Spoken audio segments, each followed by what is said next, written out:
ব্যক্তি থেকে ব্যবসা, শ্রমিক থেকে রাজনৈতিক কর্মী, সমিতি থেকে রাষ্ট্রীয় প্রতিষ্ঠান সব ক্ষেত্রে সংস্কারের তাগিদ দিলেন প্রধান উপদেষ্টা ডক্টর মোহাম্মদ ইউনূস। অন্তর্বর্তীকালীন সরকার গঠনের 1 মাস পূর্তি উপলক্ষে বুধবার সন্ধ্যায় জাতির উদ্দেশ্যে দেওয়া ভাষণে এমন আহ্বান জানান তিনি। দেশের নতুন প্রজন্ম নির্ভয়ে যেন তাদের ভবিষ্যৎ নিয়ে এগিয়ে যেতে পারে, আমরা সেই লক্ষ্যে কাজ করছি। তিনি বলেন, আমরা সংস্কার চাই। আমাদের একান্ত অনুরোধ, যে সংস্কারের গুরু দায়িত্ব দিয়েছেন সেই দায়িত্ব দিয়ে আপনারা দর্শকের গ্যালারিতে চলে যাবেন না, আমাদের সঙ্গে থাকুন। নির্বাচন ব্যবস্থার সংস্কার, পুলিশ প্রশাসন সংস্কার, বিচার বিভাগ সংস্কার, দুর্নীতি দমন সংস্কার, জনপ্রশাসন সংস্কার এবং সংবিধান সংস্কার কমিশনের প্রধান হিসাবে 6 জন বিশিষ্ট নাগরিককে দায়িত্ব দেওয়ার কথা জানান ডক্টর ইউনূস। আমরা স্বৈরাচারী হাসিনা সরকারের অহেতুক কোটি কোটি টাকা ব্যয়ের প্রকল্প বাস্তবায়িত হতে দেখেছি, যেগুলো কখনোই দেশের মানুষের জন্য ছিল না। জুলাই আগস্ট মাসে ফ্যাসিবাদের বিরুদ্ধে ছাত্র শ্রমিক জনতার অভ্যুত্থানে নিহত সকল শহীদের প্রতি প্রধান উপদেষ্টা শ্রদ্ধা জানান। ফ্যাসিবাদী শক্তির প্রাণঘাতী অস্ত্রের সামনে হিমালয়ের মতো দাঁড়িয়ে অন্যায়ের প্রতিবাদ করে মৃত্যুকে আলিঙ্গন করা, আহত, পঙ্গুত্ব বরণ করা, চোখের দৃষ্টি হারানো বীরদের কৃতজ্ঞ চিত্তে স্মরণ করেন। গণ অভ্যুত্থানে নিহতদের পরিবারকে পুনর্বাসন করা হবে বলে জানিয়েছেন অন্তর্বর্তী সরকারের প্রধান উপদেষ্টা। পাশাপাশি জানান, আহত শিক্ষার্থী, শ্রমিক জনতার চিকিৎসার সম্পূর্ণ ব্যয় সরকার বহন করবে।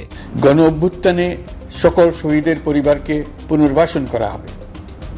সকল আহত শিক্ষার্থী, শ্রমিক জনতার চিকিৎসার সম্পূর্ণ ব্যয় সরকার বহন করবে। শ্রমিক অসন্তোষের জেরে সাভার, আশুলিয়া ও গাজীপুরে শতাধিক পোশাক কারখানা বন্ধ। পোশাক রপ্তানিকারকদের সংগঠন বিজিএমইএ বলছে, মঙ্গলবার রাত ও বুধবার সকালে কারখানাগুলোর সামনে এ সংক্রান্ত নোটিশ ঝুলিয়ে দেওয়া হয়েছে। বিভিন্ন দাবিতে শ্রমিকরা কাজ না করায় ছুটি ঘোষণা করতে বাধ্য হয়েছে। এমন কারখানার সংখ্যা অন্তত 8টি। বেতন ভাতার দাবিতে চন্দ্রা নবীনগর সড়ক অবরোধ করে বিক্ষোভ করেছেন বেক্সিমকো ইন্ডাস্ট্রিয়াল পার্কের শ্রমিকরা। গাজীপুর সিটি কর্পোরেশনের ভবানীপুর এলাকায় বিগ বস নামে একটি পোশাক কারখানায় আগুন দেওয়া হয়। অন্তর্বর্তী সরকারের শ্রম উপদেষ্টা আসিফ মাহমুদ বলছেন, ঝুট ব্যবসাকে কেন্দ্র করে সন্ত্রাসী কার্যক্রম চালানো হচ্ছে। এসব অপতৎপরতা রোধে সরকার কঠোর অবস্থানে রয়েছে। বিদ্যুৎ খাতে 5,000 কোটি টাকা লোপাটের অভিযোগ উঠেছে ওরিয়ন গ্রুপের বিরুদ্ধে।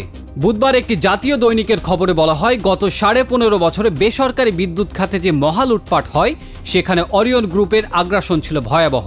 গ্রুপের কর্ণধার ওবায়দুল করিম প্রভাবশালীদের ব্যবসায়িক পার্টনার বানিয়ে বিনা টেন্ডারে বড় বড় বিদ্যুৎ উৎপাদন কেন্দ্রের প্রকল্প বাগিয়েছেন। চুক্তির শর্ত অনুসারে 3 বছরের মেয়াদে প্রকল্পের দায়িত্ব পেলেও পরবর্তী সময়ে সেই মেয়াদ স্বয়ংক্রিয়ভাবে বাড়িয়ে নিয়েছেন। বিদ্যুৎ উৎপাদন না করেই শুধু ক্যাপাসিটি চার্জের নামে তিনি হাতিয়ে নিয়েছেন 5,000 কোটি টাকা।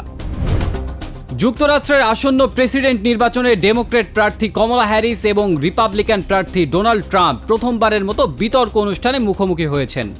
ফিলাডেলফিয়ায় হ্যারিস ও ট্রাম্প এবিসি টিভি চ্যানেল আয়োজিত বিতর্কের মুখোমুখি হয়ে একে অপরের বিরুদ্ধে সমানে অভিযোগ করেন।